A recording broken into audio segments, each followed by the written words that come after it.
Hello students, in this unit we will discuss about levels of channel structure, gaps, channel power and the conflict.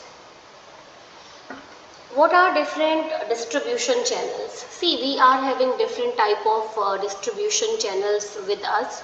Broadly we can categorize into intensive, selective and exclusive.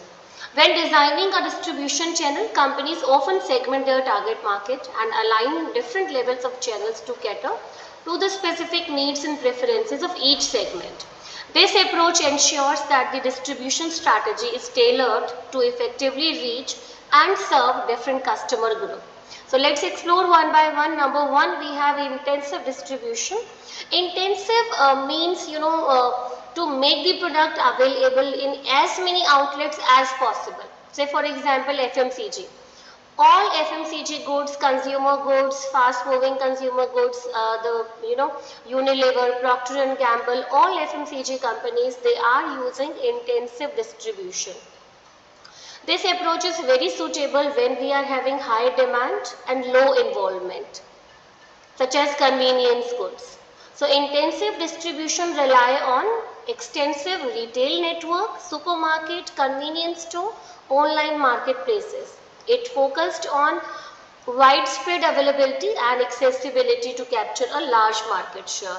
Second, we have selective distribution. Selective distribution involves working with a limited number of retailers. This approach is very common for the product which requires specialized knowledge, a certain level of service, or have specific target segment. Selective ensure that the product is available in outlets that align with the brand positioning and customer expectations. For example, shopping goods, clothing, apparel, designer store, furniture, in all these designer watches. So for all these type of products we are having selective distribution. Exclusive. Next is exclusive. Exclusive grant exclusive right to a single retailer or distributor to sell a product in a specific geographic area or market segment. This strategy is often used for premium or luxury goods where exclusivity and brand positioning are very important.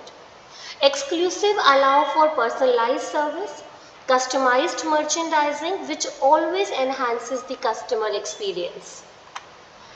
Then we have dual distribution. Dual involve using both direct and indirect. This strategy allows companies to reach to a broader customer base and leverage the benefits of different distribution channels. For example, a company may sell the product through company-owned outlet, or they also partner with the wholesalers or online marketplaces like Amazon.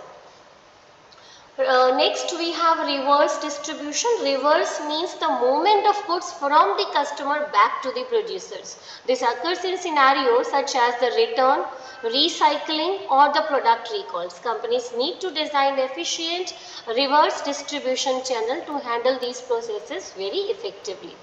So it is very important for companies to carefully analyze the target market, product characteristics and customer preferences to determine the appropriate level of channel segmentation. This analysis helps companies identify the most effective distribution strategy that align with other overall marketing objectives and provide a competitive advantage. Now let's discuss the channel structure. The channel structure refers to the arrangement of the various entities involved in the distribution process, including producers, intermediaries, distributors, wholesalers, retailers and end customers. The structure can vary depending on the nature of the product, target market and overall distribution strategy. So let's examine some very common channel structures here. Number one, the basic old traditional structure we have: producer, distributor, retailer and customer. This is commonly found in many industries. In this structure, producers sell the product to distributor who in turn sell them to the retailers. Retailer then sell to end customers. Then we have producer, agent, wholesaler, retailer, customer. In this, producers work with the agent who represent them in the market. Agent facilitate the sale of goods to wholesalers who then distribute to retailers and then retailers finally sending to the end consumers. This structure is often used in industries where producers have limited resources or expertise to handle their direct distribution. Product, retailer, customer. This structure direct distribution from the producer to the retailers who then sell to the customers. Then we have a very direct system here, producer to consumer. With the advancement in technology and the rise of e-commerce, some companies choose to bypass the traditional intermediaries and they sell directly to consumers. This structure eliminates the need of intermediaries, allowing companies to have a closer relationship with the customers, gather valuable customer data and exercise more control over the entire distribution process. So the choice of channel depends on what factor. There are many factors which are affecting the choice of distribution channel, like product characteristics, what is the target market, how much costing we are occurring, control requirements, competitive dynamics, all these matter. Companies need to carefully evaluate these factors and design a channel structure that ensure effective distribution, meet expectation and align with the overall distribution strategy. Now next we will discuss in this session channel gaps. What are the channel gap? Gap क्यों होता है? What is the channel power and how conflict arises?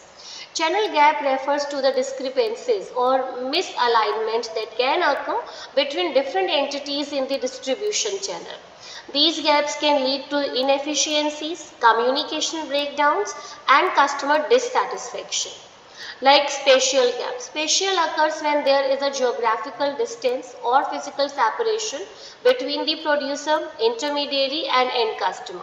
This gap can lead to delay in product delivery, increased transportation costs and challenges in coordinating distribution activities. Then we have temporal gap. Temporal refers to the difference in timing between the production and consumption of a product.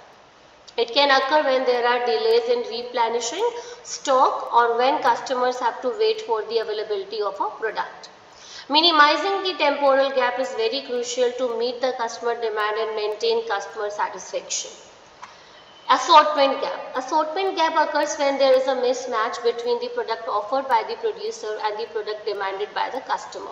It can happen when retailers or distributors fail to stock the desired range of goods, leading to lost sale opportunity and customer dissatisfaction.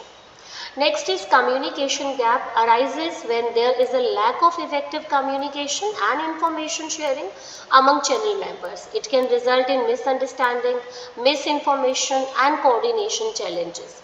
Effective communication channel and feedback mechanism are essential to bridge the gap and ensure smooth channel operations.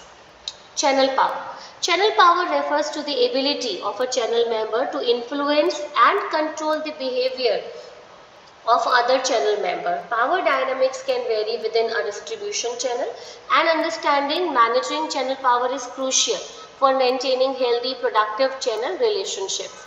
Let's explore some sources of channel power. Number one is coercive. Coercive power arises from the ability to impose penalties, punishment on other channel members. Say for example, a manufacturer may threaten to terminate a distributor because they do not comply with certain terms and conditions. Coercive power can be effective in enforcing compliance but can also strain relationship if misused. Another one is reward power. Reward is derived from the ability to provide incentive or reward to the channel member. For example, a manufacturer may offer a higher profit margin or bonus to the retailer who are achieving certain sales target. Then we have legitimate power. Legitimate is based on the formal position or authority within the channel. For example, the manufacturer holds legitimate power over distributors by the virtue of their contractual agreement. Legitimate power is derived from the rights and obligations defined in the contract. Referent power is based on admiration, respect, trust that can channel member hold for the another. It is built on relationship, reputation, trustworthiness. Channel members who are well respected and trusted can exercise referent power to influence the action of others.